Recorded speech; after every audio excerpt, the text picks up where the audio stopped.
কে প্রথম কাছে এসেছে,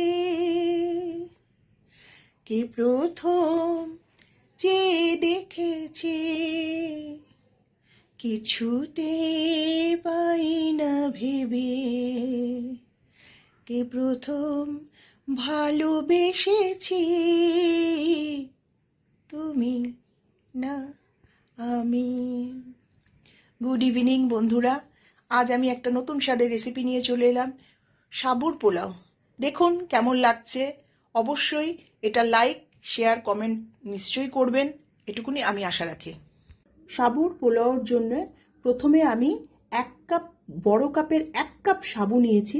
সেটাকে আমি খুব ভালো করে 4-5 বার ধুয়ে নিয়ে 1/4 কাপ জল দিয়ে এটাকে 2 ঘন্টার জন্য ভেজাতে দিতে হবে। এরপরে আমি কিছু পরিমাণে সবজি নিয়েছি, যেটা নিয়েছি ফুলকপি, গাজর, বিনস, কাজু কিশমিশ, ক্যাপসিকাম আর কিছু কাঁচা লঙ্কা। যেভাবে আপনারা ঝাল খাবেন সেইভাবে দেবেন। আমি যেহেতু আমার মেয়ে একদম ঝাল খেতে ভালোবাসে না, সেই জন্য কিছু অল্প পরিমাণে লঙ্কা দিলাম। এরপর কড়ার মধ্যে ঘি আর তেল মিশিয়ে দিয়ে দিলাম, দিয়ে এক এক করে সবজিগুলো সব আমি ভেজে নেব। সুন্দরভাবে সব সবজিগুলো ভাজা হয়ে গেছে।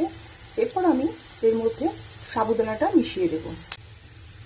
দেখুন কত সুন্দর ঝরঝরে পোলাও হচ্ছে, সেটা আপনাদেরকে দেখাচ্ছি।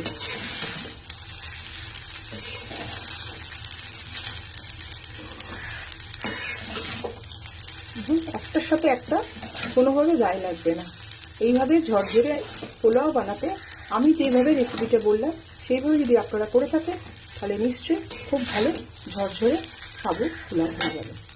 এরপর কিছুটা পরিমাণে গরম মশলা আর গোলমরিচ, কিছুটা চিনি আর নুন দিয়ে খুব ভালো করে নেবেন, কারণ পোলাওতে তো একটু গরম মশলা লাগে।